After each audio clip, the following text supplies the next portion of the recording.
বিএনপির স্থায়ী কমিটির বৈঠক অনুষ্ঠিত। সরকার পরিবর্তন পরবর্তী বিষয় নিয়ে আলোচনা। নির্দলীয় সরকার গঠনে কালক্ষেপণ না করার অনুরোধ।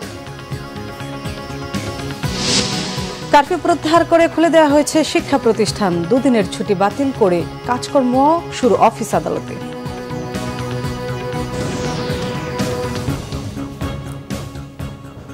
দেখছিলেন সংবাদ শিরোনাম, এবার বিস্তারিত।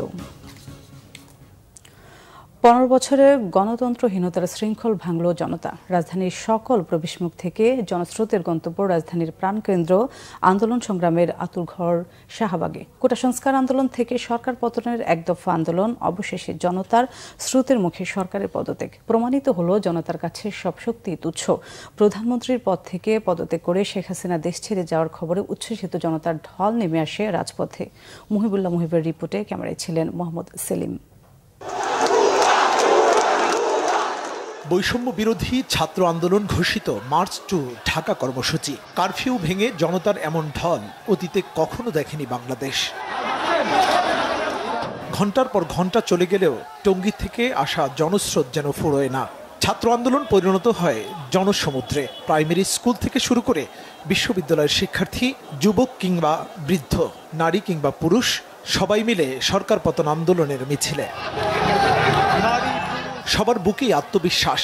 মার্চ টু ঢাকা রূপ নিতে যাচ্ছে সফল গণ অভ্যুত্থানে। এর মধ্যেই খবর আসে পদত্যাগ করে দেশ ত্যাগ করেছেন শেখ হাসিনা। মুহূর্তেই রাজপথে নামে বাঁধ ভাঙা উল্লাস। রাত্রেবেলা কালকে সারা রাত আমরা ঘুমাতে পারি নাই। ঘুমনের মধ্যে এই বুঝি শব্দ আসলো, এই বুঝি শব্দ আসলো, পাওয়া থেকে শব্দ আসলো। সারাক্ষণ আমার সাথে মুগ্ধ, পানি চাই কোনটা কান্না চলে আসছে। আজকে যখন পালাইছে, এর পালিয়ে দেওয়া উচিত হয় নাই। এর বিচার চাওয়া উচিত ছিল, এর আটকানো উচিত ছিল। আমরা বাসায় থাকতে পারছিলাম না। সত্যি কথা বলতে কালকে সারা রাত ঘুমাতে পারি নাই। 2 দিন থেকে রাস্তায় ছিলাম। আজকে আর ঘুমাতে পারি, গতকাল রাতে ঘুমাতে পারি নাই। এই জন্য বের হয়ে আসছি রাস্তায়। ও চলে গিয়েছে, এটার জন্য তো অনেক খুশি। সেনাবাহিনীর সাজোয়া যানে চড়ে আন্দোলনকারীরা উড়াতে থাকেন লাল সবুজের পতাকা। তেজগাঁওয়ে অবস্থিত প্রধানমন্ত্রীর কার্যালয় চলে যায় জনতার দখলে। নিজের দেশে এরকম ভাঙাচোরা হচ্ছে, তো ঠিক না। সব স্টুডেন্টস মারা গেছে। আমি নিজেই একটা স্টুডেন্ট বিদেশে। সো আজকে নামছি সেলিব্রেট করতে, যে এত মানে পিপলস মুভমেন্টের সাথে থাকতে। জি, ডেফিনেটলি আমরা স্টুডেন্টদের সাথে সবসময় ছিলাম, কয়েকজনের ছিলাম, এখনো থাকি। অনেক খুশি। আমরা গতকাল গিয়েছিলাম প্রোটেস্টে, তো খুবই ইমোশনাল একটা ব্যাপার ছিল। আর আজকে ঘুমিয়েছিলাম, পরে খবর শুনে তাড়াতাড়ি রেডি হয়ে চলে এসেছি রাস্তায়। বিজয় সরণি থেকে ফার্মগেট, কারওয়ান বাজার থেকে শাহবাগ, সর্বত্রই যেন উল্লসিত জনতার স্রোত।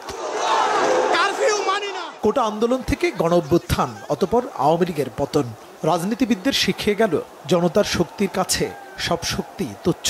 এই আন্দোলনের শুরুতে প্রাণ উৎসর্গ করা শহীদ আবু সাঈদ মুগ্ধদের জাতি স্মরণ রাখবে অনন্তকাল। মুহিবুল্লাহ মুহিব, বাংলা ভিশন, ঢাকা। বেগম খালেদা জিয়াকে মুক্তি দেওয়ার সিদ্ধান্ত নেওয়া হয়েছে। অনতিবিলম্বে বর্তমান সংসদ ভেঙে দেওয়া হবে। জাতির উদ্দেশ্যে দেওয়া ভাষণে জানিয়েছেন রাষ্ট্রপতি মোহাম্মদ শাহাবুদ্দিন। বৈষম্য বিরোধী ছাত্র আন্দোলন ও বিভিন্ন মিথ্যা মামলা আটক সহ সব বন্দীদের মুক্তি দেওয়া হবে। এছাড়া দেশে আইন শৃঙ্খলা স্বাভাবিক করতে এবং লুটতরাজ ধ্বংসাত্মক কর্মকাণ্ড বন্ধ করতে রাজনৈতিক দলগুলোর প্রতি আহ্বান জানান রাষ্ট্রপতি। বেগম খালেদা জিয়াকে মুক্তি দেওয়ার সিদ্ধান্ত নেওয়া হয়। প্রিয় দেশবাসী, আমি দেশের আইন শৃঙ্খলা পরিস্থিতি স্বাভাবিক করতে এবং লুটতরাজ ও ধ্বংসাত্মক কর্মকাণ্ড বন্ধ করতে রাজনৈতিক দলগুলোর প্রতি আহ্বান জানাচ্ছি। জনগণের জানমাল ও রাষ্ট্রীয় সম্পদ রক্ষায় সশস্ত্র বাহিনীকে কঠোর পদক্ষেপ নেওয়ার নির্দেশ প্রদান করছি। সাম্প্রদায়িক সম্প্রীতি ও সংখ্যালঘুদের নিরাপত্তা নিশ্চিত করতে এবং সরকারি সম্পত্তি রক্ষায় সকলকে এগিয়ে আসার আহ্বান জানাচ্ছি।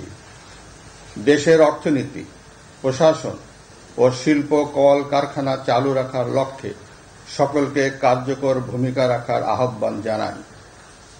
ছাত্র নেতৃবৃন্দ ও শিক্ষকদের সাথে আলোচনা সাপেক্ষে অতি শীঘ্রই শিক্ষা প্রতিষ্ঠানগুলি খুলে দেওয়া হবে। এছাড়া যারা হত্যা ও সহিংসতার সাথে জড়িত নিরপেক্ষ তদন্তের মাধ্যমে তাদেরকে আইনের আওতায় আনা হবে। গণপ্রজাতন্ত্রী বাংলাদেশের সংবিধান অনুযায়ী অনতিবিলম্বে বর্তমান সংসদ বিলুপ্ত করা হবে। দেশের সকল অফিস আদালত আগামীকাল থেকেই স্বাভাবিকভাবেই চলবে।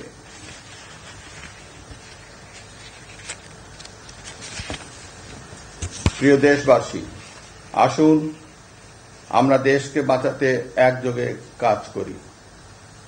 পারস্পরিক হিংসা বিদ্বেষ ভুলে ও প্রতিহিংসার ঊর্ধ্বে উঠে দেশকে এগিয়ে নিতে নিজ নিজ অবস্থান থেকে ভূমিকা রাখার জন্য আমি বিনয়ের সাথে আপনাদের প্রতি অনুরোধ করছি।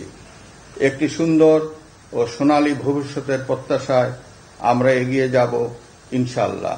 মহান আল্লাহ আমাদের সহায় হন। খোদা হাফেজ। বাংলাদেশ চিরজীবী হোক। 24 ঘন্টার মধ্যে নির্দলীয় সরকার গঠনের জন্য রাষ্ট্রপতির প্রতি আহ্বান জানিয়েছেন বিএনপি দলের স্থায়ী কমিটির বৈঠকের পর একথা জানিয়েছেন বিএনপি মহাসচিব মির্জা ফখরুল ইসলাম আলমগীর। গুলশানের বিএনপি চেয়ারপারসনের কার্যালয়ে চলছে দলটির স্থায়ী কমিটির সভা শেষে কথা বলছেন মির্জা ফখরুল ইসলাম আলমগীর। সকালে দলের নীতি নির্ধারণী ফোরাম স্থায়ী কমিটির বৈঠক অনুষ্ঠিত হয়। বৈঠকে শেখ হাসিনার পদত্যাগ এবং তার দেশত্যাগ নিয়ে আলোচনা হয়। রাষ্ট্রপতি যেসব প্রতিশ্রুতি দিয়েছেন তা বাস্তবায়ন করবেন বলে আশা করেন বিএনপি নেতারা। তারা দ্রুত দলীয় চেয়ারপারসন বেগম খালেদা জিয়ার মুক্তির দাবিও করেন।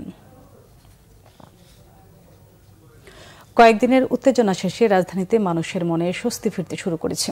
আজ থেকে সব অফিস, ব্যাংক, বিমা, আর্থিক প্রতিষ্ঠান খুলে যাওয়ায় রাস্তায় গণপরিবহনের সংখ্যা বেড়েছে। সকাল থেকে রাজধানীর রাস্তায় ব্যক্তিগত গাড়ির সাথে গণপরিবহনে অফিসগামীদের চাপ ছিল চোখে পড়ার মতো। যাত্রীরা বলছেন অফিস খুলেছে তাই আর বাসায় থাকার সুযোগ নেই। উবার পাঠাও চালিয়ে যারা সংসার চালান ও পরিবহন সংশ্লিষ্টরা জানান গত কয়েকদিনে এক প্রকার কাজহীন অবস্থায় ছিলেন। এখন অফিস খুলে যাওয়ায় আয় রোজগারের পথ তৈরি হলো। ভয়হীনভাবে রাস্তায় যানবাহন নামাতে পেরে স্বস্তিও প্রকাশ করেন পরিবহন সংশ্লিষ্টরা। কয়েকদিন অস্থিরতার জন্য বের হতে পারিনি, আমরা গরিব মানুষ ইনকাম করতে পারিনি। আজকে আশা ভরসা নিয়ে বের হয়েছি। এখন আর কোনো ওই আগের মতো আর ভয় বাড়তি কোনো কিছু নাই, সব ঠিকঠাক আছে। এই যে আমরা রাস্তা বেরিয়েছি, এখন আমরা ইনশাল্লাহ কাজে যাইতেছি। আমাদের মতো কর্মজীবীর জন্য খোলাই তো ভালো, বন্ধ তো আর ভালো না। তো এখন তো স্কুল কলেজ সব কিছু চলছে, মার্কেট অফিস যা আছে সবাই খুলবে। মনের ভিতরে একটা আনন্দ আছে যে একটু ভালো বাজারঘাট করতে পারবো। দর্শক, এই মুহূর্তে সচিবালয়ে আছেন সিনিয়র রিপোর্টার মুহিবুল্লাহ মুহিব। সরাসরি চলে যাচ্ছি তার কাছে। মুহিব, সচিবালয়ের আজকের পরিস্থিতি কেমন দেখছেন? কর্মকর্তা কর্মচারীদের উপস্থিতি কেমন দেখছেন? আসলে একদিনের ব্যবধানে অর্থাৎ জনতা এবং ছাত্রের যেই গণ-অভ্যুত্থান, সেই গণ-অভ্যুত্থানের পরে পুরোপুরি কিন্তু পাল্টে গেছে সচিবালয়ের দৃশ্য। আমি এই মুহূর্তে ভূমি মন্ত্রণালয়ে রয়েছি। মন্ত্রীর যেই কক্ষটি ভূমি মন্ত্রণালয়, সেই কক্ষের সামনে আমি রয়েছি। সেই কক্ষে কিন্তু তালা দেওয়া রয়েছে এবং কিছু কিছু কর্মকর্তা কর্মচারী কিন্তু এসেছিলেন, কিন্তু কোনো মন্ত্রণালয়ে কিন্তু আমাদের চোখে মন্ত্রী সচিবদের উপস্থিতি আমাদের পড়েনি। আমি যেটি বলছিলাম যে আসলে দৃশ্যপট বদলে যাওয়া বা পরিবর্তন হওয়া, সেটি কিন্তু প্রত্যেকটি মন্ত্রণালয়ে আমরা বিশেষ করে শেখ মুজিবের ছবি এবং বঙ্গবন্ধু কর্নার নামে একটি স্থাপনা ছিল, সেগুলো কিন্তু একেবারেই উধাও হয়ে গেছে। কিছু ছবি আমরা দেখছি উল্টে পড়ে আছে, কোনো ছবি ডাস্টবিনে অবস্থান নিয়েছে এবং সব মিলিয়ে এখানে বিশেষ করে এই শেখ হাসিনার যেই তার শাসনামলে দুঃশাসনে এবং দ্রব্যমূল্যের ঊর্ধ্বগতিতে যারা অতিষ্ঠ ছিলেন, সেই সব কর্মকর্তা কর্মচারীর মধ্যেও কিন্তু আমরা এক ধরনের আনন্দ উল্লাস আমরা লক্ষ্য করছি।